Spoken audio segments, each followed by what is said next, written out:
As the 5th century dawned, the Roman Empire found itself stretched beyond its limits, encompassing vast regions that now form Western Europe, the Middle East, and North Africa. During the 1st century, Rome even extended its dominion to Britain, a land sought after for its valuable resources like tin. Upon arrival in Britain, Rome's typical approach was replicated.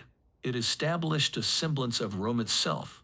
This entailed citizens dwelling in villas and utilizing public baths, the construction of a colosseum and stadium, and an intricate network of roads.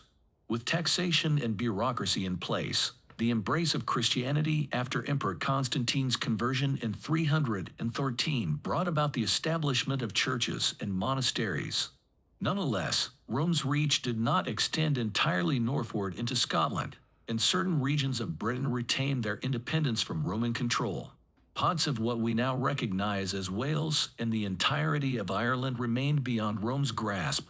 These regions to the north and west did not assimilate Roman culture, and hence remained untouched by Christianity and devoid of centralized governance. The way of life in Ireland, Scotland, and the northern expanse of the European continent was largely organized around tribal structures. By the year 410, those Britons who had been integrated into the Roman Empire for nearly 4 centuries were met with a new reality. In this year, Rome itself fell victim to the Goths' plundering.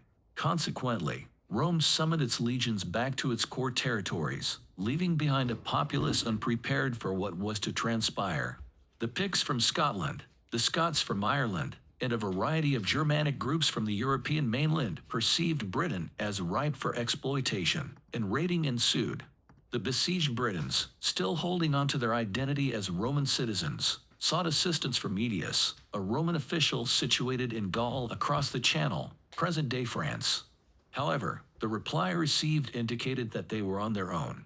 At this juncture, Vortigern, a minor warlord who had risen to prominence in the absence of Roman military presence, opted to engage mercenaries from the European mainland.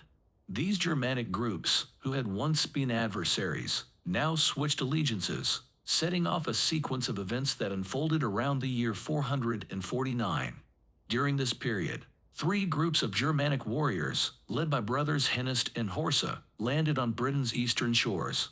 The Saxon mercenaries fulfilled their role, prompting the retreat of the Picts and Scot, leading to a fleeting period of peace.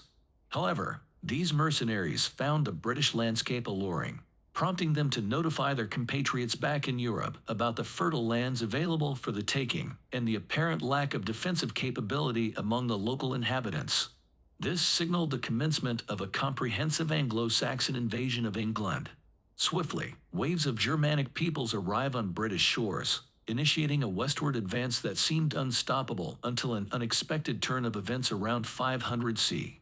Around this time, the Anglo-Saxon advance was unexpectedly arrested, and evidence from archaeological sites in Britain indicates that in certain areas, the invaders even reversed their progress and retreated to the east.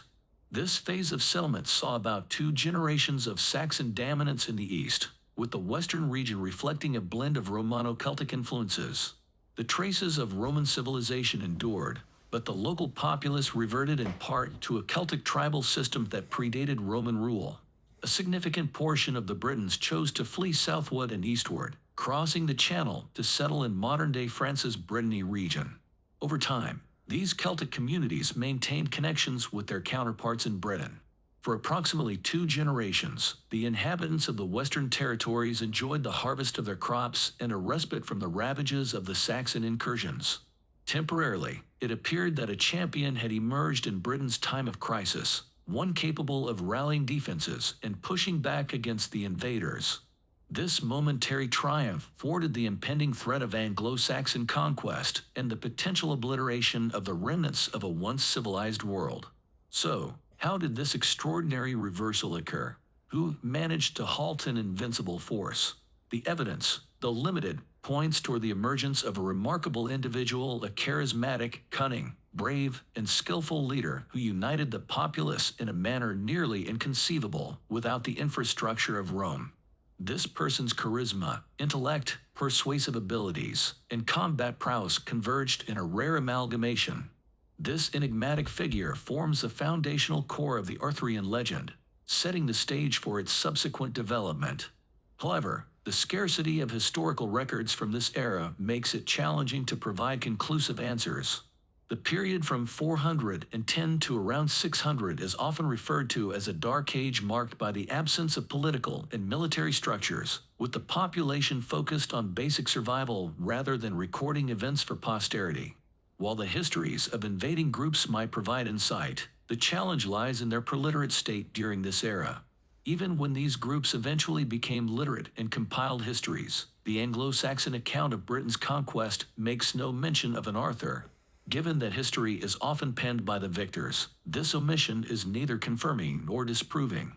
Nonetheless, there are intriguing hints to consider, piecing together a semblance of the past. These clues lead to the account of British historian Gildas, whose text centers on the notion that the Saxons invaded as divine retribution for the British people's sins.